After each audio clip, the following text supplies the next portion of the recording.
Gostaria agora de citar um pensamento de um médico mouro do século XII. Segundo esse médico, uma consulta deveria durar 1 hora. Durante os 10 primeiros minutos, o médico deveria auscultar os órgãos da pessoa, do paciente.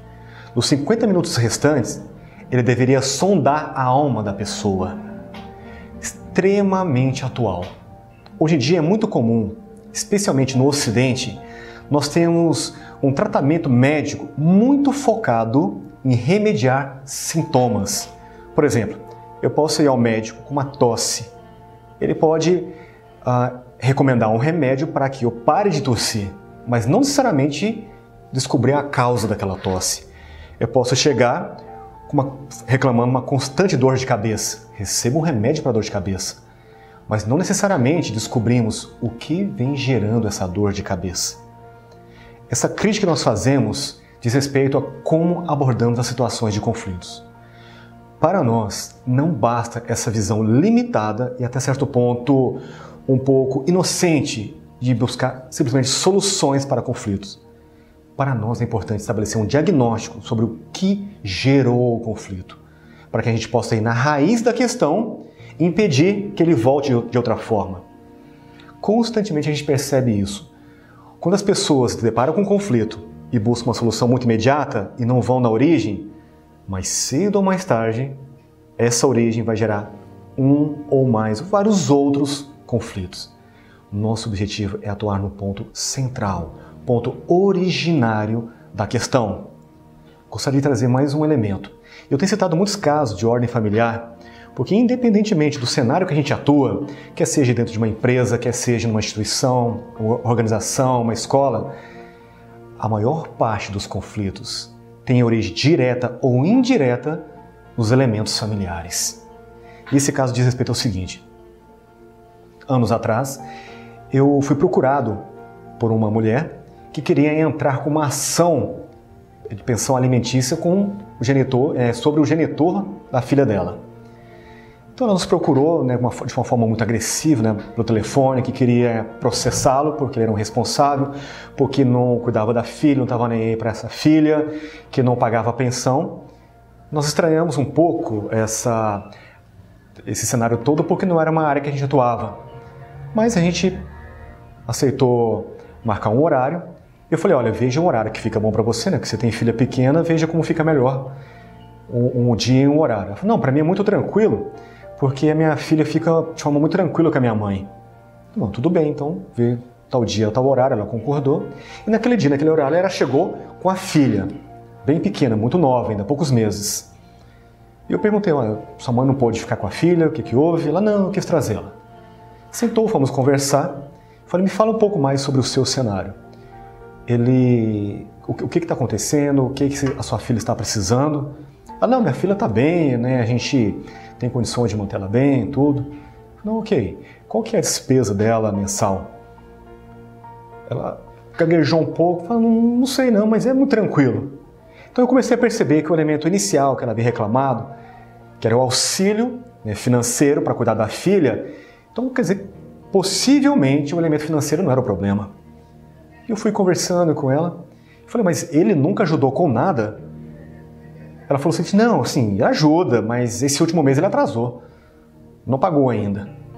Eu falei, e os outros? Não, os outros ajudou, tal, inclusive na gestação, ele pagou o médico e tudo. Eu falei, mas vocês viviam juntos? Como é que era isso? E ela foi contar a história. Eles não chegaram nem a ter um relacionamento realmente estruturado, era algo muito informal, quando ela engravidou. Eu fui conversando, então, o que eu comecei a perceber naquele cenário?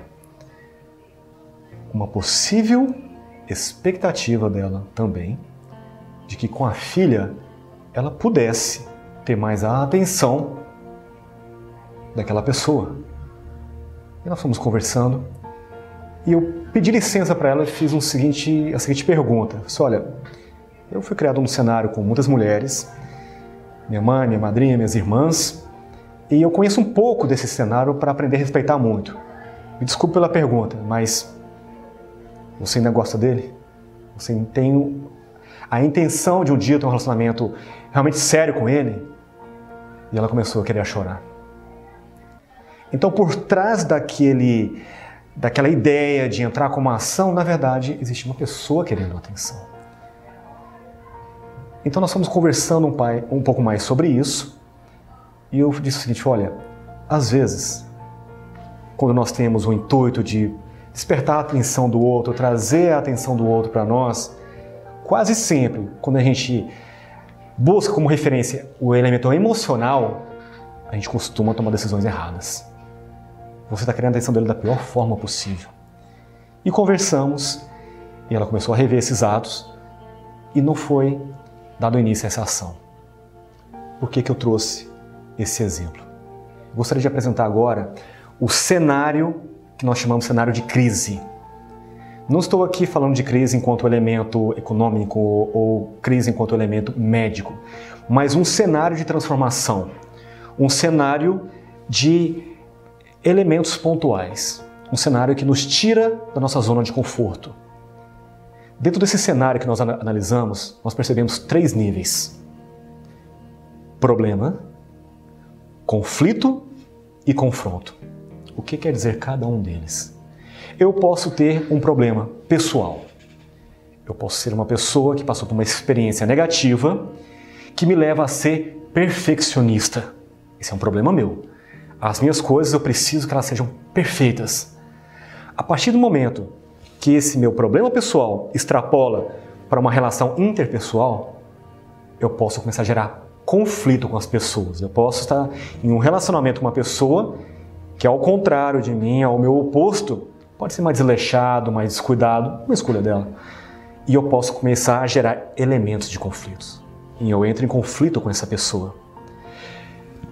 Quando eu tenho um conflito com uma pessoa e começa a aparecer possíveis soluções e eu começo a descartar todas elas, possivelmente eu estou no 3º nível, confronto.